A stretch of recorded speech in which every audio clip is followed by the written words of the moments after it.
अस्सलामुअलैकुम वरहमतुल्लाह। औज़ुबिल्लाहि मिनश्शैतानिर्रजीम। बिस्मिल्लाहिर्रहमानिर्रहीम।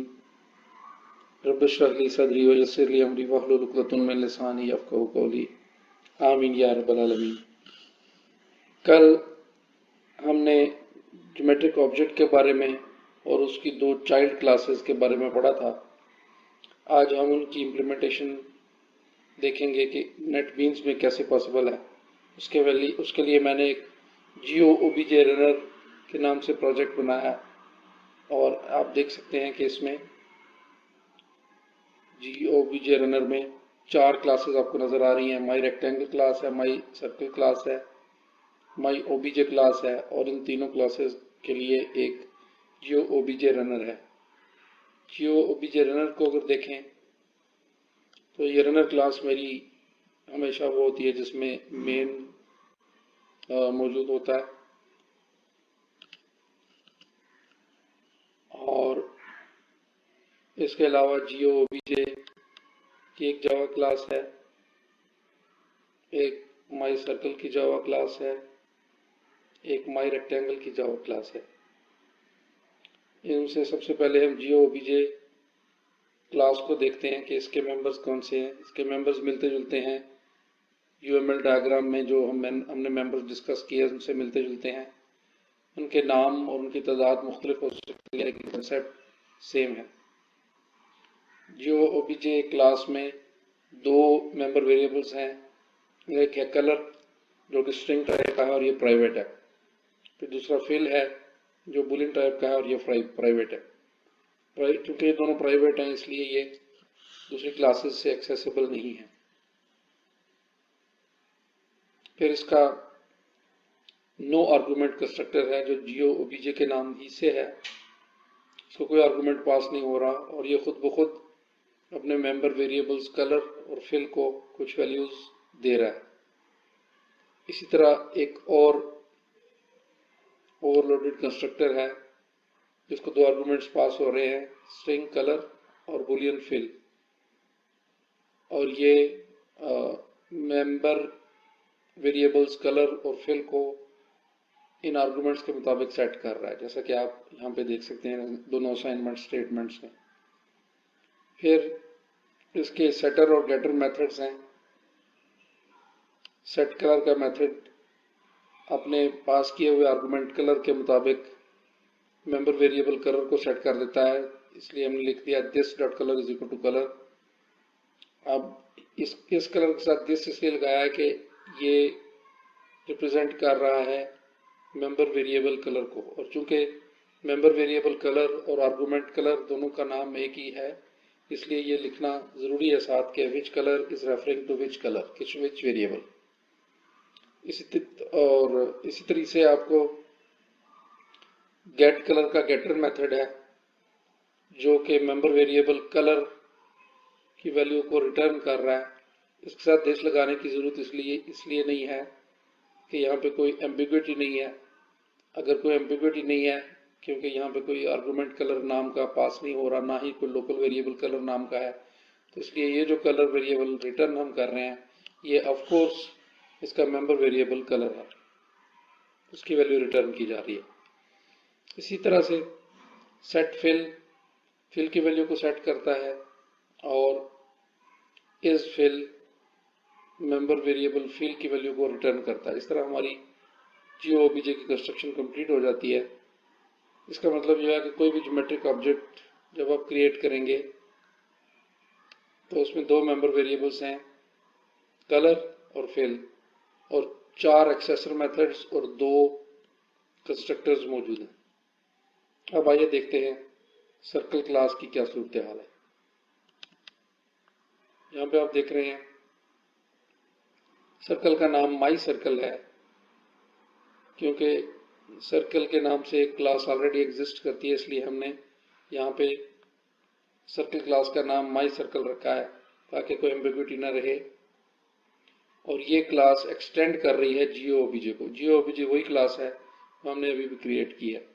तो एक्सटेंड्स कीवर्ड्स यूज किया जाता है to inherit from an existing parent class. तो इसका मतलब है geo OBJ will be treated as the parent class और उसकी चाइल्ड क्लास एक बनाई जा रही है माई सर्कल के नाम से।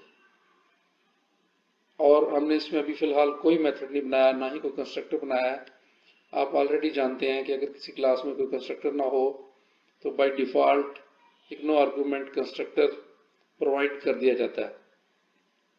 अगर हम इसमें कोई कंस्ट्रक्टर या कोई और मेथड, पब्लिक मेथड प्रोवाइड ना करें ऐसी क्लास में जो कि किसी दूसरी क्लास से इनहेरिट कर रही है, तो इस क्लास के सारे मेथड्स, पब्लिक मेथड्स, वो इनहेरिट होकर माई सर्कल में भी अवेलेबल होते हैं। ऐसे ही होता है जैसे माई ऑब्जेक्ट के मेथड्स को हमने माई सर्कल में लिखा हुआ हो। अगर ये बात ट्रू हो तो इसका मतलब ये है कि जहां पे हम माई सर्कल टाइप का कोई ऑब्जेक्ट क्रिएट करेंगे तो माई सर्कल के ऑब्जेक्ट के थ्रू हमें वो मेथड्स जो कि जियो ऑब्जेक्ट में मौजूद हैं और पब्लिक हैं वो एक्सेसिबल होने चाहिए। तो ये चीज़ हम ज़रा देखते हैं। रनर क्लास में जाके हम एक इंस्टेंस डिक्लेयर करते हैं जियो ओबीजे टाइप का, जियो ओबीजे, सॉरी जियो ओबीजे टाइप का हम नहीं डिक्लेयर करते बल्कि सर्कल टाइप का डिक्लेयर करते हैं, माई सर्कल टाइप का। My circle C is equal to new my circle, और चूंकि नो आर्गुमेंट कंस्ट्रक्टर अवेलेबल है इसलिए हम इस तरीके से सी की कंस्ट्रक्शन को कंप्लीट कर सकते हैं। आपने देखा कि कोई एरर नहीं आया और माई सर्कल की कंस्ट्रक्शन कंप्लीट हो गई, क्योंकि माई सर्कल का डिफॉल्ट कंस्ट्रक्टर जावा खुद प्रोवाइड कर देती है। अब जरा देखते हैं कि ये जो इंस्टेंस बना है, जो माई सर्कल का इंस्टेंस है, इसको कोई मेथड्स अवेलेबल है या नहीं। क्योंकि माई सर्कल का जो वेरिएबल सी है वो इनहेरिट कर रहा है जियो ओबीजे से, इसलिए जियो ओबीजे के जितने भी पब्लिक मेथड्स हैं वो माई सर्कल में इनहेरिट हुए हुए हैं। तो हम लिख सकते हैं, आपको याद होना चाहिए कि जियो ओबीजे में कौन कौन से मेथड्स थे, ज़रा याद कीजिए। उसमें 2 कंस्ट्रक्टर्स थे और 4 एक्सेसर मेथड्स थे। उनमें से 2 गेटर मेथड्स थे, 2 सेटर मेथड्स थे। जैसे इज फिल गेटर मेथड था और सेट फिल सेटर मेथड था। इसी तरह गेट कलर और सेट कलर 2 सेटर और गेटर मेथड्स थे। तो ज़रा देखते हैं कि क्या ये चारों मेथड्स माई सर्कल के इस ऑब्जेक्ट सी को एक्सेसिबल है या नहीं।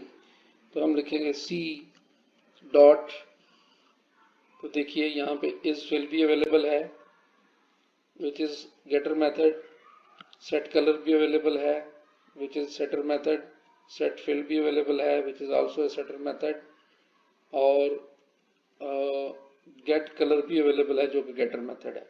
आल्दो ये चारों मेथड्स हमने सर्कल में डिफाइन नहीं किए,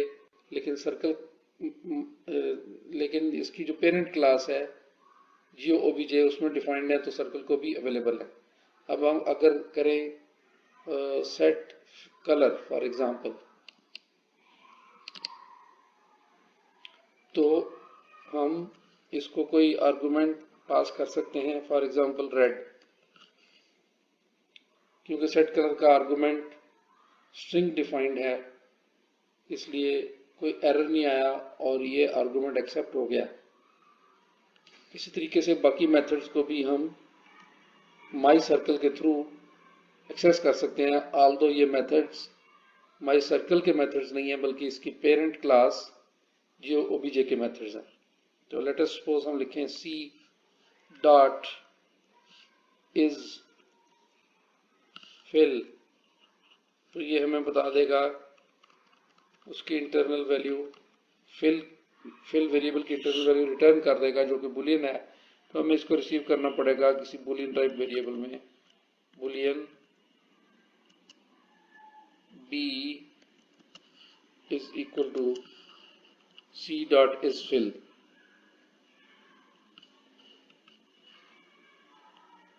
तो देखिए कि इसमें कोई एरर नहीं आया, ऑल्दो isFill माई सर्कल में डिफाइंड नहीं है। मैं इसको दोबारा दिखा देता हूँ आपको। माई सर्कल में कोई भी मेथड डिफाइंड नहीं है। लेकिन अगर हम एक्सटेंड्स को हटा दें, यानी जावा को ये ना बताएं कि ये इसका पेरेंट कौन है, और मैं इस लाइन एक्सटेंड्स वाले पार्ट को हटा दूं, तो अब ओबीजे रनर में जाके देखें तो एरर्स नजर आने शुरू हो गए हैं, और ये कह रहा है कि जी मुझे नहीं पता सेट कलर क्या है और मुझे नहीं पता isFill क्या चीज़ है। क्यों? इसलिए कि हमने ये दोनों ही मेथड्स माई सर्कल में डिफाइन नहीं किए हुए। तो ये जो हमने इसके पेरेंट की इंफॉर्मेशन डिलीट की थी उसको रिस्टोर कर देते हैं और फिर देखते हैं कि क्या वो एरर्स रिमूव हो गए या नहीं हुए। तो देखिए दोनों एरर्स रिमूव हो गए हैं। तो स्टूडेंट्स, इस तरह से हम क्लासेस को एक्सटेंड कर सकते हैं। I leave it up to you to design और fill in my rectangle class to behave like my circle class. यानी माई रेक्टेंगल क्लास में भी हमें isFill, setFill, set color, get color के मेथड्स एक्सेस करने हैं, और हमें माई रेक्टेंगल क्लास को भी GeoObj का चाइल्ड बनाना है। तो इसको एज एन एक्सरसाइज मैं आपके लिए छोड़ रहा हूँ।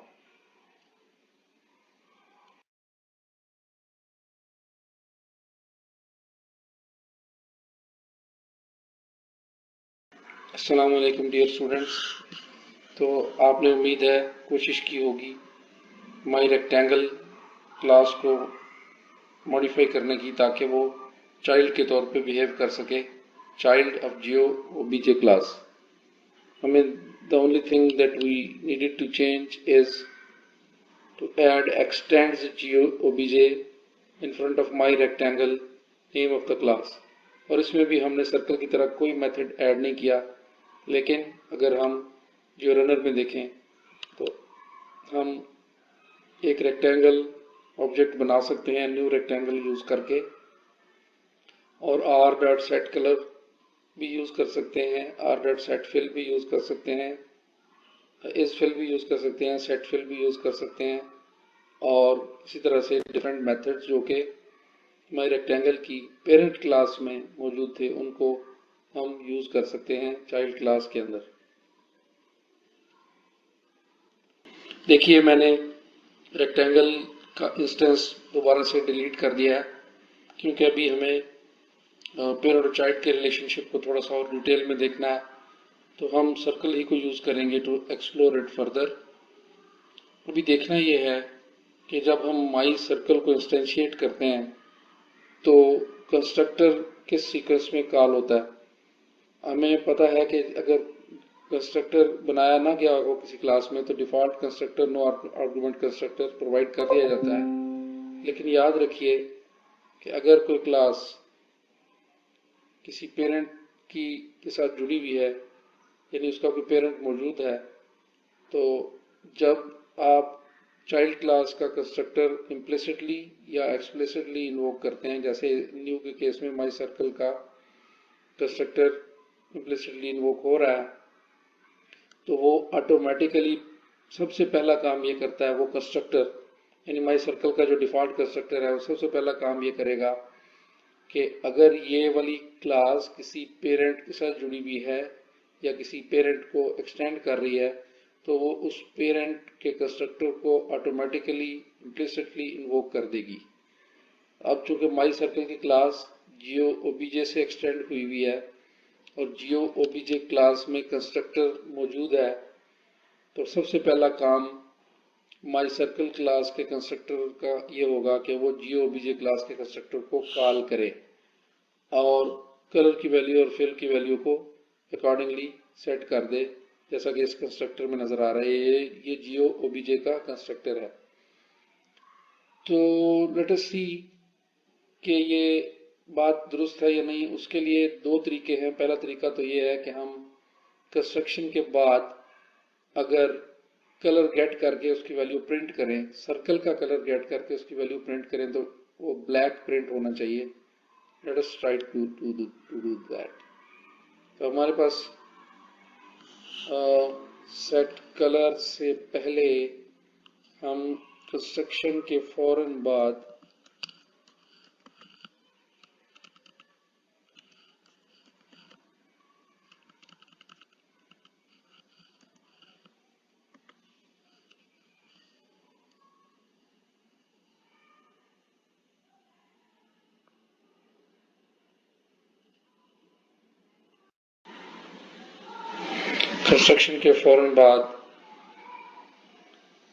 कलर की वैल्यू को प्रिंट करें तो देखते हैं कि कलर क्या आता है।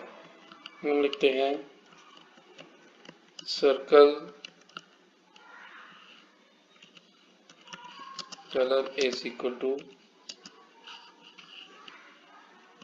Plus C dot get colour.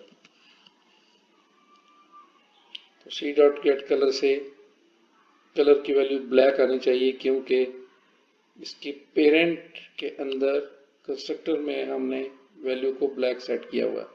और हम ये कह रहे हैं कि सर्कल का कंस्ट्रक्टर जो कि एग्जिस्ट नहीं करता, डिफॉल्ट कंस्ट्रक्टर होगा, वो कंस्ट्रक्टर ऑटोमेटिकली पेरेंट क्लास के कंस्ट्रक्टर को कॉल करेगा और पेरेंट क्लास के कंस्ट्रक्टर में कलर ब्लैक सेट हुआ है।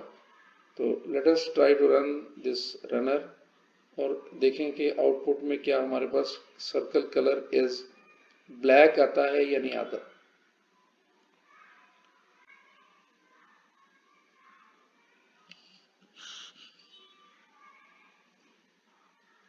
Circle colour is black. तो ये जो प्रिंट आउट आपको नजर आ रहा है, ये चीज इस बात को प्रूव कर रहा है कि पेरेंट क्लास के कंस्ट्रक्टर को ऑटोमेटिकली इम्प्लिसिटली कॉल किया जा चुका है।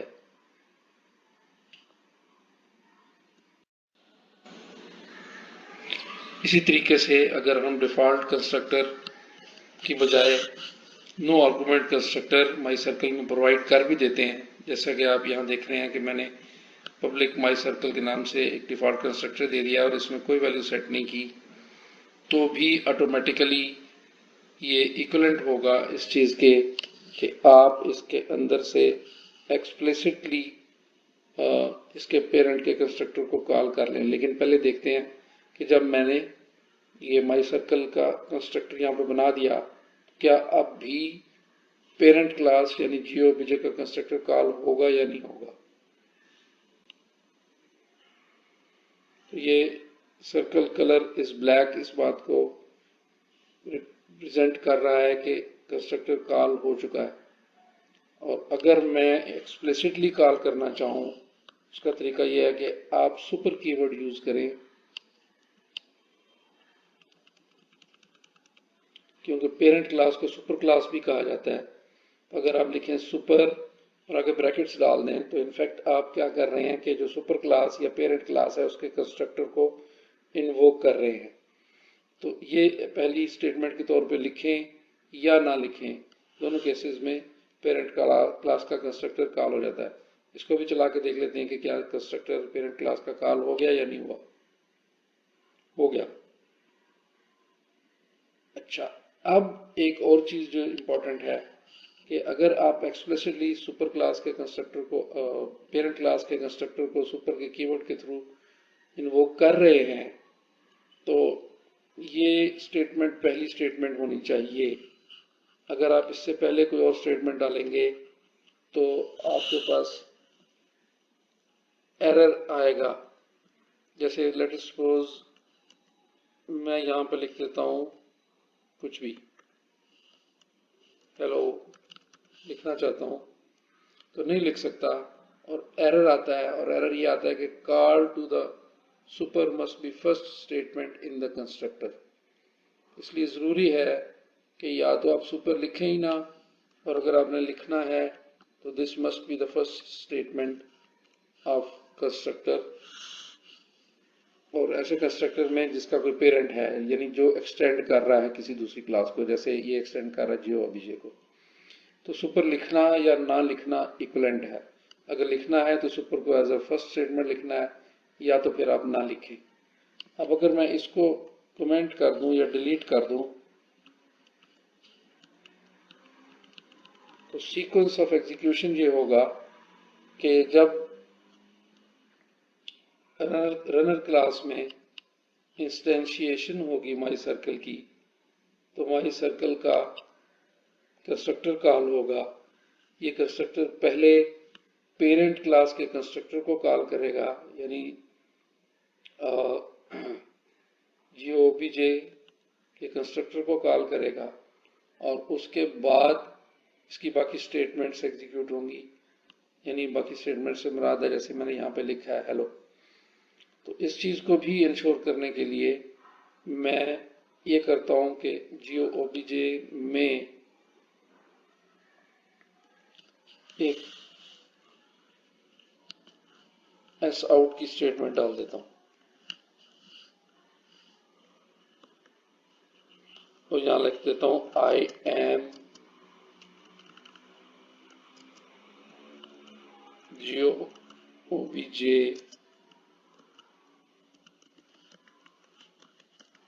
कंस्ट्रक्टर। अब जिस तरह मैंने आपको एक्सप्लेन किया, अगर वो बात दुरुस्त है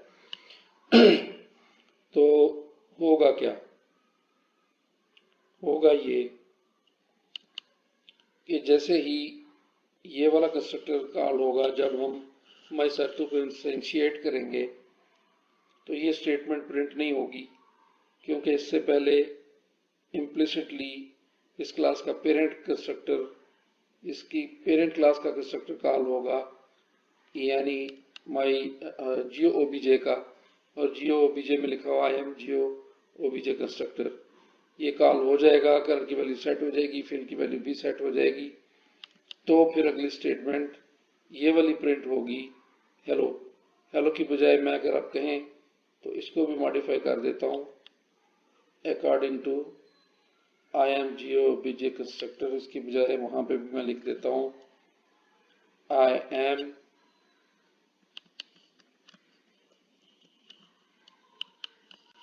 माई सर्कल कंस्ट्रक्टर।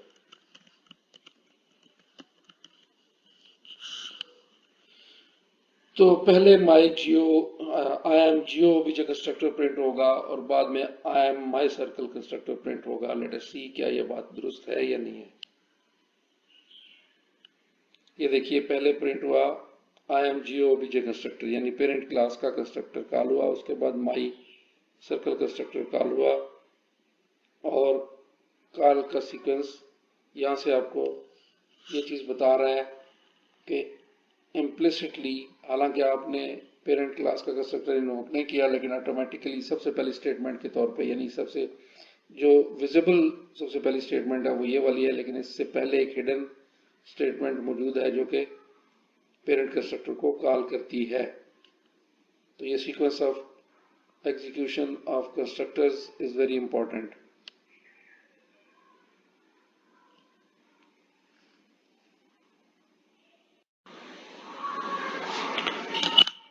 डियर स्टूडेंट्स, अस्सलाम वालेकुम। अभी तक हमने सुपर क्लास के कंस्ट्रक्टर के बारे में देखा कि किस सीक्वेंस में ऑटोमेटिकली, चाहे इम्प्लिसिटली या एक्सप्लिसिटली, सुपर क्लास का कंस्ट्रक्टर कॉल किया जा सकता है। इसी चीज़ को ज़रा स्लाइड्स में देखते हैं, और वही तरीक़ेकार मेरा जारी रहेगा कि पहले मैं स्लाइड को पढ़ूंगा, और अगर उसमें कोई कंसेप्ट डिस्कशन वाला हुआ तो मैं डिस्कस करूंगा। तो आइए ये स्लाइड देखें। You must use the keyword super to call the super class constructor. ये तो हमने देख लिया।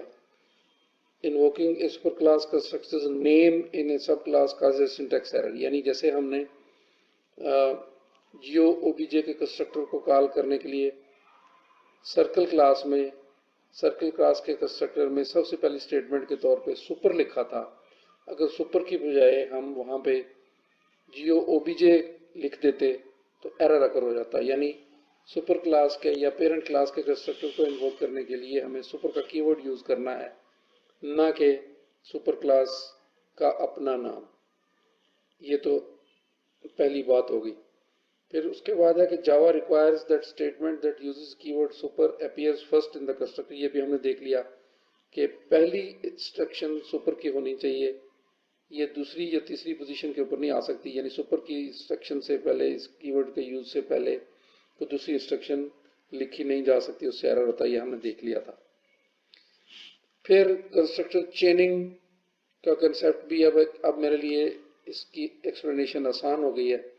हमने देखा कि कैसे जब चाइल्ड क्लास का कंस्ट्रक्टर इन्वोक होता है, जब चाइल्ड क्लास कंस्ट्रक्ट हो रही होती है, इंस्टेंशिएट हो रही होती है यूजिंग न्यू कीवर्ड, हम लिखते हैं न्यू सर्कल, तो न्यू माई सर्कल का कंस्ट्रक्टर इन्वोक होता है, वो ऑटोमेटिकली अपने पेरेंट के कंस्ट्रक्टर को सबसे पहले इन्वोक करता है, और वो अगर खुद किसी और पेरेंट का चाइल्ड हो तो उसका कंस्ट्रक्टर इन्वोक होगा।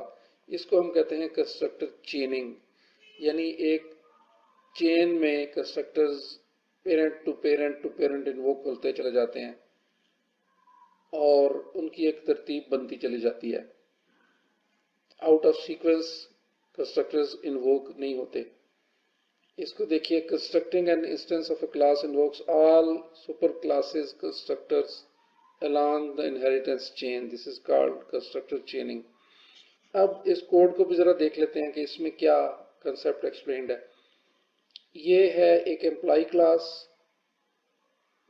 जिसमें मेन है, यानी दूसरे अल्फाज में हमारे हमारे सोच के मुताबिक इसको हम रनर क्लास कहते हैं। इसमें मेन मौजूद है और ये एक्सटेंड कर रही है एम्प्लॉय क्लास को, और एम्प्लॉय क्लास हमारी यहाँ पर डिफाइंड है, क्लास एम्प्लॉय एक्सटेंड्स पर्सन, यानी faculty extends employee and employee extends person, और ये है पर्सन की क्लास। अब जो एम्प्लॉय की क्लास है उसमें एम्प्लॉय का कंस्ट्रक्टर नो आर्गुमेंट कंस्ट्रक्टर मौजूद है, वेयर एज जो पर्सन की क्लास है उसमें भी पर्सन का नो आर्गुमेंट कंस्ट्रक्टर मौजूद है। इस स्ट्रक्चर को समझ लीजिए इससे पहले कि हम इसके एग्जीक्यूशन को डिस्कस करें। तो जैसे ही हम न्यू फैकल्टी करते हैं तो फैकल्टी का मेथड इन्वोक होता है। फैकल्टी क्लास ये है, इसका कंस्ट्रक्टर भी यहाँ पर मौजूद है। तो हमने लिखा न्यू फैकल्टी, फैकल्टी का कंस्ट्रक्टर इन्वोक हो गया। इन्वोक हुआ तो फैकल्टी का कंस्ट्रक्टर, अगर आप ये सोच रहे हैं कि सबसे पहले आते ही वो faculty's no argument constructor is invoke print करेगा, तो आप दुरुस्त सोच नहीं रहे, क्योंकि फैकल्टी इनहेरिट हुई हुई है एम्प्लॉय से, और इसके कंस्ट्रक्टर में, फैकल्टी के कंस्ट्रक्टर में सबसे पहले इम्प्लिसिटली यानी हिडन तरीके से छुपा हुआ यहाँ पे इसकी पेरेंट क्लास का कंस्ट्रक्टर कॉल हो जाएगा ऑटोमेटिकली, और फैकल्टी चूंकि इनहेरिट हुई हुई है एम्प्लॉय से, तो एम्प्लॉय का नो आर्गुमेंट कंस्ट्रक्टर इन्वोक हो जाएगा। जब एम्प्लॉय का आर्गुमेंट कंस्ट्रक्टर इन्वोक होगा तो अगेन एम्प्लॉय जो है वो एक्सटेंड कर रही है पर्सन को। सबसे पहली इस जगह पे जहाँ पे मेरा कर्सर है, यानी दिस वाली लाइन के ऊपर, यहाँ पे एम्प्लॉय का पेरेंट कंस्ट्रक्टर इन्वोक होगा, और एम्प्लॉय एक्सटेंड हुई है पर्सन से, तो इसका मतलब है पर्सन का नो आर्गुमेंट कंस्ट्रक्टर इन्वोक हो जाएगा। इसलिए जब हम इसको इंस्टेंशिएट करेंगे फैकल्टी को, तो ना तो ये प्रिंट होगा पहले नंबर पे, ना ये प्रिंट होगा पहले नंबर पे, बल्कि सबसे पहली जो चीज प्रिंट होगी वो प्रिंट होगी person no argument constructor is invoked. अब पर्सन चूंकि किसी इनहेरिट नहीं हुई, इसलिए इसका कोई पेरेंट नहीं है, ना इसका कोई और कंस्ट्रक्टर है जो कि इन्वोक होना है। तो सबसे पहली स्टेटमेंट इस क्लास को जब हम एग्जीक्यूट, इस प्रोग्राम को जब हम एग्जीक्यूट करेंगे, तो सबसे लाइन पहली जो प्रिंट होगी वो होगी person no argument constructor is invoke. जब ये इन्वोक हो जाएगा, और ये इन्वोक होगा एम्प्लॉय से यहां से, तो उसके बाद अगली स्टेटमेंट दिस की इन्वोक होगी, एग्जीक्यूट होगी। This invoke employees overloaded constructor. This से आपको पता है कि कंस्ट्रक्टर इन्वोक किया जा सकता है। दिस से कौन सा कंस्ट्रक्टर इन्वोक होगा? डू यू रिमेंबर भी कि दिस से कौन सा कंस्ट्रक्टर इन्वोक होता है? दिस से वो कंस्ट्रक्टर इन्वोक होता है उस क्लास का जिसमें दिस लिखा हुआ आपने। तो this has been written in the employee class, तो एम्प्लॉय क्लास का कंस्ट्रक्टर इन्वोक होगा। ये तो नो आर्गुमेंट कंस्ट्रक्टर था, लेकिन यहाँ दिस से आर्गुमेंट वाला कंस्ट्रक्टर जिसको एक स्ट्रिंग पास की जा रही है वो इन्वोक हो जाएगा, और वो कंस्ट्रक्टर यहाँ पे ओवरलोडेड फॉर्म में मौजूद है, पब्लिक एम्प्लॉय स्ट्रिंग एस। तो दिस लिखने से ये वाली स्टेटमेंट एग्जीक्यूट होगी और ये स्टेटमेंट प्रिंट कर देगी इन्वोक एम्प्लॉयज ओवरलोडेड कंस्ट्रक्टर। इसके बाद अगली बारी आएगी इस स्टेटमेंट की, तो तीसरे नंबर के ऊपर employee's no argument constructor is invoke print हो जाएगा। और जब हम यहाँ से रिटर्न करेंगे तो वहां पहुंच जाएंगे जहां से ये नो आर्गुमेंट कंस्ट्रक्टर इन्वोक हुआ था, और ये नो आर्गुमेंट कंस्ट्रक्टर इन्वोक हुआ था यहां से, क्योंकि ये नो आर्गुमेंट कंस्ट्रक्टर फैकल्टी का, और फैकल्टी इनहेरिट कर रही है एम्प्लॉय से। तो एम्प्लॉय का नो आर्गुमेंट कंस्ट्रक्टर जब वापस जाएगा तो वो यहाँ पहुंचेगा। इसकी अगली स्टेटमेंट है faculty's no argument constructor is invoked, so it will print this statement. तो ये जो आपको नंबर्स लगे हुए नजर साथ आ रहे हैं, ये उस तरतीब को रिप्रेजेंट कर रहे हैं जिस तरतीब में स्टेटमेंट्स ने प्रिंट होना है। अगर तो आप इन तरतीब के मुताबिक ये तरतीब क्यों लगी हुई है,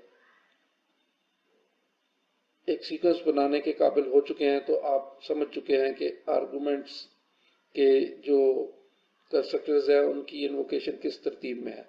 और अगर आपको समझ में नहीं आ रहा कि 3 के बाद 2 क्यों होगा, 2 के बाद 3 क्यों होगा, या 3 के बाद 4 क्यों होगा, तो आप इस स्लाइड से आगे मूव ना करें, बल्कि ट्राई टू अंडरस्टैंड फर्स्ट, और जब आप सीक्वेंस बना लें तो फिर इससे आगे जाएं। नेक्स्ट स्लाइड पे चलते हैं, देखते हैं उसमें इसी चीज की फर्दर एक्सप्लेनेशन मौजूद है, और देखते हैं कि उसमें क्या डिटेल बताई गई है। ये वही एम्प्लॉय क्लास है और इसका मेन मेथड है जहां से एग्जीक्यूशन स्टार्ट हो रही है। ये जो हाईलाइटेड ग्रीन स्टेटमेंट आपको नजर आ रही है, this represents the statement that is being executed. ये एग्जीक्यूट होगी तो अगली स्टेटमेंट जो एग्जीक्यूट होनी है उसमें फैकल्टी क्लास ने इंस्टेंशिएट होना है, और फैकल्टी क्लास एक्सटेंड कर रही है एम्प्लॉय क्लास को, तो एम्प्लॉय क्लास का पहला कंस्ट्रक्टर इम्प्लिसिटली इन्वोक हो जाएगा। एम्प्लॉय क्लास एक्सटेंड कर रही है पर्सन को, तो पर्सन का नो आर्गुमेंट कंस्ट्रक्टर इन्वोक हो जाएगा।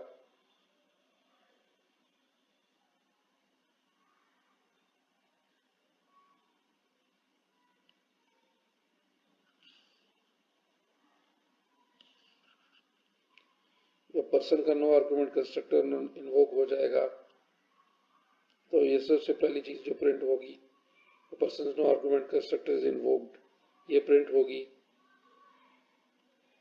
और उसके बाद employees no argument constructor is invoked, ये स्टेटमेंट प्रिंट होगी। और चौथे नंबर पे faculties no argument constructor is invoked, ये प्रिंट होगी। और हमारे पास वही सीक्वेंस जो कि मैंने आपको बताया, जो कि प्रिंट स्टेटमेंट के साथ 1 2 3 4 का लिखा हुआ है, वही स्क्रीन पे नजर आएगा। तो before I explain this slide, मैं आपसे रिक्वेस्ट करूंगा कि इसे पिछली दोनों स्लाइड के ऊपर टाइम स्पेंड करें और इस सीक्वेंस को अंडरस्टैंड करने की कोशिश करें जिस सीक्वेंस में कंस्ट्रक्टर्स ने इन्वोक होना है।